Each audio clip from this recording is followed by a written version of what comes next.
तो आज बारहवीं फिक्स 1.5 का पार्ट 1 है जिसमें हम लोग इम्पोर्टेंट एलिमेंट पे डिस्कशन करेंगे। और हाँ, इससे पहले अगर कोई कहेगा कि भाई तू 12वीं के ऊपर काम कर रहा है तो वही तेरी स्टोरीज़ तो हमेशा बच्चों वाली होगी। सालो जहाँ तुम्हारी इमेजिनेशन खत्म होती है ना, वहाँ में ही चालू हो जाती है। क्या वाह पारियों की स्टोरी है भाई, स्टोरी मैंने बनाई है भाई, बहुत ज़्यादा डार्क एंड डिटेल्ड है भाई, बहुत अच्छे से। फॉर रियल टू से, लेकिन तुम लोगों को समझ ही नहीं आ रहा क्योंकि भाई शुरू के 5 सेकंड में तो तुम चीज़ों को अब जज करना चालू कर देते हो। ये हालत हो रखी है, लेकिन वो चीज़ एक्सेप्ट ही नहीं करी। साहब समझ जाओ थोड़ा-सा। At the end to say human creativity have no limits, but लोगों को अंडरस्टैंड करने की बहुत ज़्यादा ज़रूरत है इस बात को, स्पेशली इन इंडिया। खैर, अब इम्पोर्टेंट एलिमेंट्स के बारे में बात करते हैं, जिसमें लास्ट वाला थोड़ा ज़्यादा कॉम्प्लिकेटेड है, तो मुश्किल है बताना, तब भी मैं कोशिश करता हूँ। तो इम्पोर्टेंट एलिमेंट में सबसे पहला इम्पोर्टेंट एलिमेंट, अगर तुमने गुरुदेव वाली आर्क देखी है भाई, ऑब्वियसली मेरी फेवरेट आर्क थी, लेकिन स्टिल तुम्हें रिमेंबर कराने के लिए भाई, जिसमें गुरुदेव ने भाई परियों से बदला लेने का कहा था। अगर तुम्हें याद है 12वीं का वो एपिसोड, उसमें कुछ ये सीन आया था। तो तुम्हें पृथ्वी लोक को नष्ट होने देना पड़ेगा। हमारे होते हुए ना तुम पृथ्वी लोक को नुकसान पहुंचा पाओगी। यहाँ पे भई ये मतलब ये बहुत ज़्यादा स्पेशल है क्योंकि भई मैं ये चीज़ सोच ही रहा था, उन्होंने ये फिक्स भी कर दिया। मैं जब ये एपिसोड देख रहा था भाई, मैं बहुत खुश हुआ था कि सालों ने ना लड़की वाला ही रख दिया क्योंकि इट इज़ सो हेल्पफुल।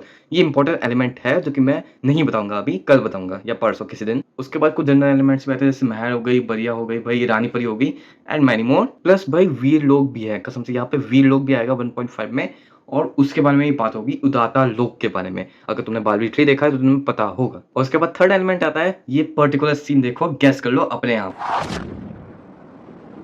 उसके बाद चौथा एलिमेंट आता है, अगर तुमने बारहवीं देखा है तो ऑब्वियसली उसमें बहुत सारे जायंट्स थे। उनमें जायंट का भी जायंट का भी जायंट का भी जायंट है भाई, कसम से कितना बड़ा जायंट है यार। हिसाब लगा लो, इतने बड़े जायंट से बारहवीं डायरेक्टली मुकाबला करेगा। इसके बाद पांचवा एलिमेंट आता है, जो वही लोग जानते हैं जिन्होंने बारहवीं रिटर्न्स का महायुद्ध देखा है, वो जानते हैं कि भाई उसमें क्या कॉन्सेप्ट स्टोरी थी।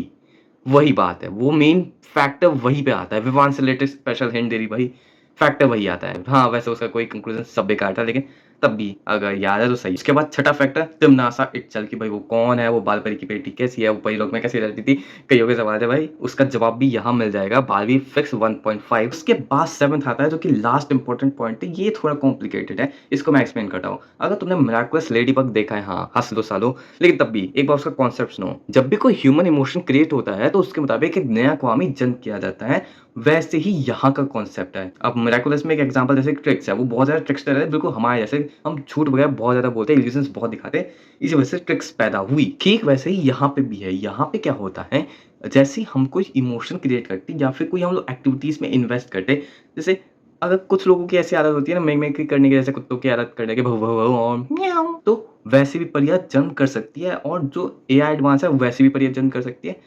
This is the concept of परी दैट इज इम्प्रूव। एक और चीज, कसम से मैंने बहुत ज्यादा डार्क स्टोरी लिखी है, तो कि तुम्हें मजा आएगा देख के।